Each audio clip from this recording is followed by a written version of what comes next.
যে কারণে ওরা আমাকে খুব বেশি ই করতেছে। এই যে এত মানুষের ভালোবাসা পান, এটা নিশ্চয়ই প্রত্যাশা করেন কাজ করার বিনিময়ে। এটা আসলে প্রত্যাশা তো এইটাই। সেই বাসা থেকে যখন বের হই, এখনো বাসা থেকে বের হলে এলাকার লোকজন, বিশেষ করে রুট লেভেলের লোকজন, দরিদ্র লোকজন সালাম দেয় রাস্তা থেকে বের হলে। তখন আমার কাছে খুব মানে হয় যে আমি তাদের জন্য কিছু করতে পারছি বা তাদের কাছে খুব কাছে পৌঁছাতে পারছি। মানে আমি আসলে এই জিনিসটা একসময় বিটিভিতে দেখাইতো হৃদয়ে মাটি ও মানুষ, এখন হৃদয় মাটি মানুষ, আগে দেখাইতো মাটি ও মানুষ। শাইখ হিরাজ সাহেবের ওনার প্রোগ্রামটা দেখতাম, যে উনি এক সময় শুরুতে অনুষ্ঠানটা করছিল যে চলিত ভাষায়, স্বাভাবিক আমাদের মতো আঞ্চলিক ভাষায় শুরু করছিল, তো ওনার স্বাভাবিক মানে সাধু ভাষা দিয়ে। দেখলো যে অনুষ্ঠানটা খুব জমে নাই। তো পরবর্তীতে সে এটাকে যখন তার ওই অঞ্চলে যখন যাচ্ছে, ওদের মতো কথা বলা শুরু করলো খুব দ্রুত তাদের কাছে। আমি সবসময় চেষ্টা করছি শুরু থেকেই যে আমি নিজের থেকেই কাজ করার জন্য, নিজেদের ওদের ইয়ের জন্য। সমাজের ওই লোকটাদের ওদের নিয়ে সবাই কাজ করে, কিন্তু আমি জানি না সবাই কতটা আন্তরিক ভাবে। আমি চাই, চেষ্টা করছিলাম শুরু থেকে এরকম।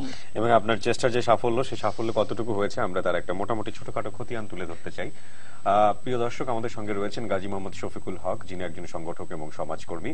তিনি নবপ্রজন্ম একাডেমি, সেবা এবং গাজী ফাউন্ডেশনের মাধ্যমে বিভিন্ন ধরনের সমাজ সেবামূলক কাজের পাশাপাশি দরিদ্র শিশুদের বিনামূল্যে বই, খাতা, কলম প্রদান করে থাকেন। বিভিন্ন জাতীয় দিবসে সুবিধাবঞ্চিত শিশুদের নিয়ে আয়োজন করেন চিত্রাঙ্কন, সাধারণ জ্ঞান এবং গণিত অলিম্পিয়াড প্রতিযোগিতা। গাজী মোহাম্মদ শফিকুল হক একজন নিবেদিত সাংস্কৃতিক কর্মী। তিনি প্রতিধ্বনি সরোজ সাংস্কৃতিক অঙ্গনের সমন্বয়ক এবং প্রতিধ্বনি গ্রুপ থিয়েটারের সদস্য হিসেবে দায়িত্বরত রয়েছেন। পাশাপাশি তিনি দৈনিক আলোকিত বাংলাদেশ পত্রিকার সিনিয়র রিপোর্টার হিসেবেও দায়িত্ব পালন করছেন।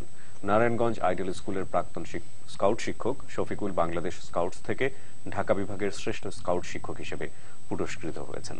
এই মানুষটি রয়েছেন আমাদের সঙ্গে এবং পুরো ঘন্টা জুড়েই আমরা তাকে আসলে আবিষ্কার করার চেষ্টা করব।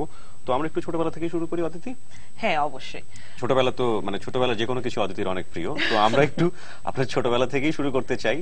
কোথায় জন্মেছেন এবং এই যে আজকে যে জায়গাটায় আপনি দাঁড়িয়ে আছেন বা যে পরিচয়ে পরিচিত হচ্ছেন, সেই ব্যাপারগুলো ছোটবেলাতে কিভাবে এসেছিল বা ছিল? ছোটবেলাটা নিশ্চয়ই আপনারও খুব প্রিয় সময় ছিল। সব মানুষই বড় হয়ে যাওয়ার পরে ছোটবেলার কথা খুব আবেগ নিয়ে নস্টালজিক হয়ে যায়। হ্যাঁ, নস্টালজি আসলে স্বাভাবিক। এটা ছোটবেলা থেকে আমি কখনো কল্পনা করিনি যে আমি আজকে এই পর্যন্ত আসতে পারবো, বা আমার একটা জীবনধারা চেঞ্জ হয়ে গেছে 94 সালের পর থেকে। তার আগে ছোটবেলা থেকে আমার অনেক মানে খুব বেশি আমার জন্ম নারায়ণগঞ্জ, কিন্তু আমাদের পৈতৃক বাড়ি কুমিল্লা মেঘনা।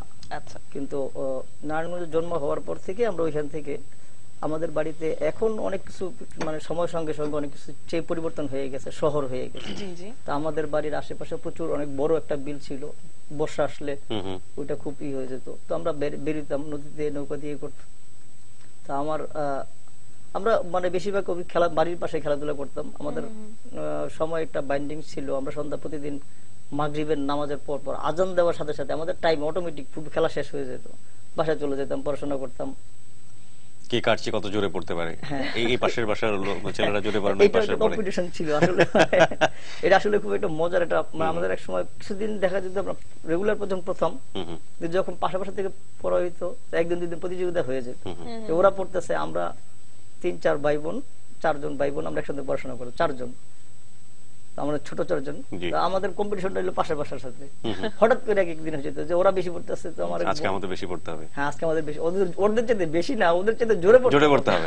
রাইট। এবং এরকম হতো না যে পরীক্ষার আগে আগে একদম ওই যে ফজরের নামাজের আগে উঠে পড়া, শেষ রাতের যে পড়াটা? না, ওইটা আমি কখনো পড়ি না। কিন্তু আমার যে ভাই ছিল, আমার মেজ বোন আর আমার ইমিডিয়েট বড় যে ভাই, ওনারা বেশিরভাগ পড়তো। আমরা ফাঁকিবাজ দিতাম, ফাঁকিবাজ দিয়ে আমাদের আমার ছোটবেলা থেকে আমার খুব ব্রেন ভালো ছিল না, তো যে কারণে খুব মানে পড়াশোনার প্রতি খুব আগ্রহ ছিল না আমার। তারপরেও মোটামুটি পাশ করে গেছে, মোটামুটি অনেকে ডিগ্রি পর্যন্ত পাশ করে গেছে ইয়ের মধ্যে।